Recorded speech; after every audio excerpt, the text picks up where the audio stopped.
Well, we just finished a 30-day no eating out challenge. And that means no restaurants, no taco trucks, no breweries, no purchase prepared food. And after all that, to be honest, it was a bit of a fail, but maybe not in the way you'd think, so let us explain.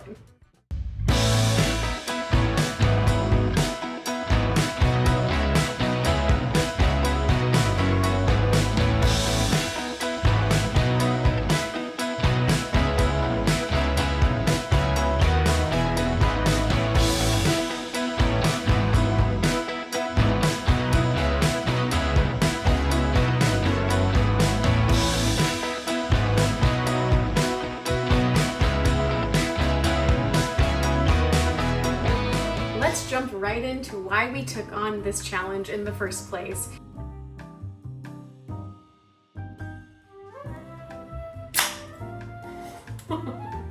So earlier in the spring, we decided we needed to move. And if you have moved in a big city recently, you know what that's like. It's stressful, it's overwhelming, and for us that meant that we ate out a ton.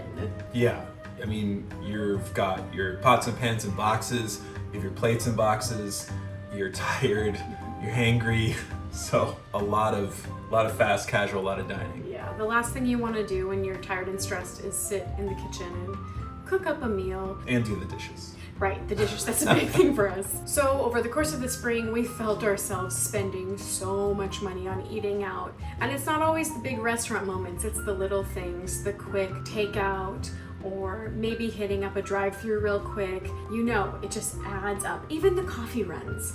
So we felt it in the wallet, but we also really felt it with our health. And we all know that, you know, restaurant food is delicious, taco trucks are amazing, but you're never gonna get your healthiest choices made when you're stressed and you're eating out. So we were starting to feel lethargic and just kind of gross. We were eating far too few vegetables. Yeah.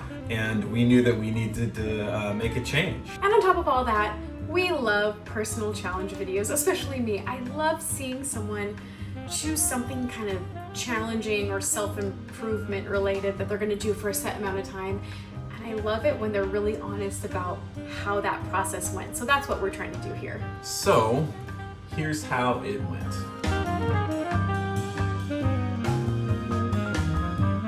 So I think that we were pretty successful as far as completing the challenge. Was it fun? I don't know. You know, there were some moments where we did viral recipes and we tried to recreate some restaurant meals at home. One of our favorite places for fast casual dining and tacos is Home State here in Los Angeles. So we had like a whole like at-home state. So we had home state. Yeah, it was good. And that was really fun. Yeah. We even made refried beans from scratch. We had some great viral recipes we tried, but the day-to-day as far as filming it became tough for us. Yeah, like eating at home wasn't the hardest part of this. Like I thought it would be. I thought that like not eating out, avoiding our favorite spots that we go on a really regular basis would be crazy difficult, but we kind of got into that groove. The groove that was the hardest to find was moments to film this, because in all of our wisdom, we planned this at the end of the school year, which if you're a teacher of any kind, you know the end of the school year is crazy. You're like running on fumes, energy-wise. You're having to complete big tasks. Music teachers tend to have student performances that all happen right at the end of the year, so that was happening. Yeah, we had lots of student performances. We had our own gigs that we were playing as well. And then, I mean, it's like any job or any career that has like an annual deadline. Like if you work in the financial sphere and there's like, you know, quarterly reports or yearly reports and you have to do presentations, you know, it's that kind of vibe for us. Yeah, it's the culmination. So, yeah, it's just the culmination of the year of work. It's super, super busy. And like the filming aspect of it, that was the part that felt like a struggle. Yes. Was, you know, it wasn't like making the food was a struggle, but it was like making the film, making the food and filming the food. Yes. That was a struggle because we had to tell ourselves like, okay, we're gonna film this, we're gonna make this, and we're gonna film this. And if you watch our channel, or if you're curious about our channel, we do a lot of eating out in Los Angeles. We do a lot of exploring here and abroad, and we love to film that and show that because we get to enjoy it and give our thoughts on it. That was the biggest surprise, is that the biggest challenge wasn't not eating out. It was just filming on a regular basis. And I feel like we really pushed and persevered for the first 3 weeks. But by week 4, we were wrecked. Yeah, we were tired, we were burnt out. Yeah. Done. And there's a certain amount of grit you can like throw at this. But I think when you have reached the end of a school year as a teacher, that plus just a million other things, you're done. Yeah, and we didn't want to film every single thing we ate for a month. I think that would be impossible. That would be impossible. It also wouldn't be interesting because, we would be having our girl dinners or our kind of depression meals where we're just like opening the fridge and just eating, shredded cheese out of the bag. I mean, who wants to see me eat this for breakfast? Yeah, and every day of the week. I eat so much yogurt, and you could show that 1 or 2 times, but am I gonna show like, hey, here's my yogurt, everybody? Okay. The thing that hit me partway through this is I formed this crazy respect for all these people who make content at home. Oh my God, like people who set up every little shot so perfect and they show themselves cooking every meal throughout the day. That is a huge endeavor. Like, I have a whole new respect for how challenging that is and how talented those creators are. City living. But I think it was really clarifying. Like, it was a good challenge, something to try, but very clarifying for us that this is not our game. Like, this is not what we do. A lot of lessons learned.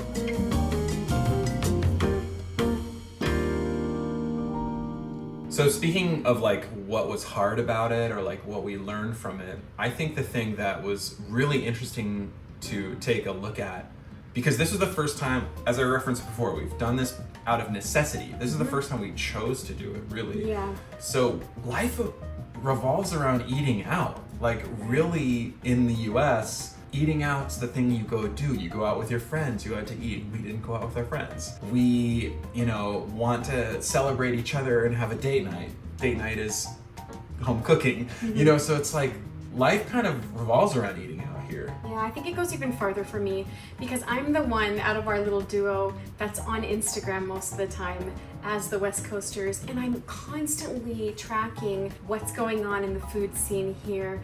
And I realized how much time I spend on a daily, weekly basis just researching where to eat, who's doing a new thing, maybe what we should hit next. And our whole kind of world has revolved around that. But it's just really interesting to be sitting here thinking like, okay, our evening isn't revolving around this food spot, but we want to do something. We want to go out and have fun. What can we do? So I think it pushed us to really come up with some other ideas of like places we can go walk and explore. Yeah. What are our hobbies? Like, what are our hobbies outside of eating out? Yeah, outside of eating out and outside of music, like what do we like to do? I mean, I like to play video games, but I cannot play video games for like more than a couple hours a day. Like my body is just like, no, get up, go do something. Right. The other thing I noticed was which moments in our daily life trigger that urge to like spontaneously eat out. And no surprise, it's stress. Like when we hit midweek, like maybe it's a Wednesday or something, and it's the end of the school year, like we mentioned, and all of a sudden we're just like, dang it, like I just wish we could hit sushi happy hour right now. Like there's a spot in Pasadena that we always go get cheap sushi happy hour when we hit that moment, and I'm like, oh, that's our kind of like emotional support or self-medicating moment. That distance from like your stressy moment to getting to your cheap eats, that's a really short distance when you're stressed out. So And we also, like, it's cool to be cooking at home, and the challenge helped us remember, like, you can make really fun and interesting things at home, like doing the restaurant dupes or doing the viral stuff. And then even recipes, because, like, we all fall into rotations, like, where it's like, oh, we're gonna get the rotisserie chicken and we're gonna get the salad kit. Which we did. And then we're just gonna make a piece of toast, and there's my food groups. But, like, you can make great food at home and you can make interesting dishes, so that was kind of cool that we kind of did some new things. And that was, I think, spurred on different recipes that we want to try to do this summer and different things we want to, like, make. I'm already thinking this summer and, like, going into time off and also just going into weekends and evenings, like, oh, I want to try to make this, I want to try to make that. That'd be a fun thing to try to do. And that brings up for me, like, what were our highlights? I didn't even mean to talk about this, but I think we should. My favorite meal, maybe it's yours too, my favorite meal we made the whole challenge were those shrimp tacos where we did, like... Oh, those were... I almost swore. They were very good. Flippin' delicious. Yeah, they were so good. Like we did, it was just like, you know, like Mexican seasoning on the shrimp. Yeah. And then we made this slaw, like this cilantro lime slaw. But then... It all started with this hot sauce. Yes! We went to Marisco's Corona. We were wrapping up our taco videos, doing the Taco Madness Top 8 bracket, showing you every top 8 taco option. And we went to Marisco's Corona and they had this on the table. We should, like, wear our faces. Is that how this works? Maybe. I am not looking at it, so hopefully you can see it. This, like, we were just like, oh, this is so good, and it's intended for seafood. We had some shrimp. I'm like, let's make shrimp tacos. Yeah. And that was so good, and the slaw just came together. We've made a similar slaws like that before. And it was a good reminder of, like, sometimes it just comes down to getting a few really good ingredients. We're really fortunate that we live here. We've got a Vallarta Mexican grocery store right near us. And man, I feel like whenever we get ingredients from Vallarta, it just turns out amazing.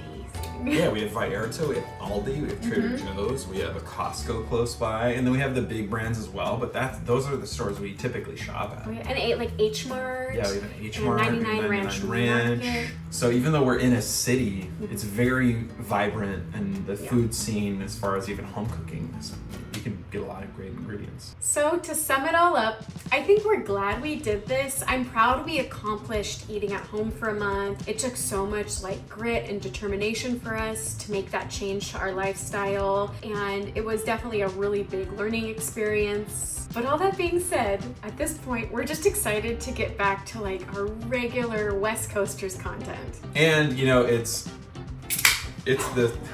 the summertime. Nothing makes you want to eat out more than not eating out. So, like, there were so many times we're having, like, our home food. We're like, oh yeah, we should make a video here. Or, oh yeah, we should go to this restaurant. We have so much planned. Yeah, the next few videos are going to be a lot of fun. We hope you'll stick around. If you haven't already, make sure to subscribe to our channel. We'd love to have you around for more of our usual content. And if you're one of the few people who has actually tracked with this challenge, I know that this was by far our least viewed series we've ever done.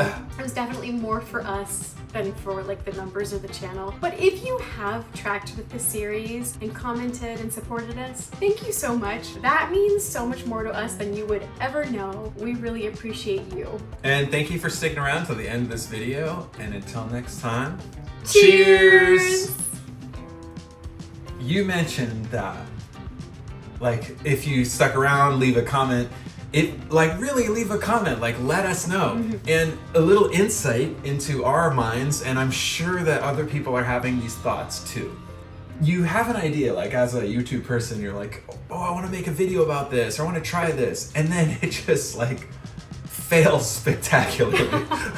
And while by no means I don't think these videos have been fails, because I think it's been a great personal challenge, and we made it.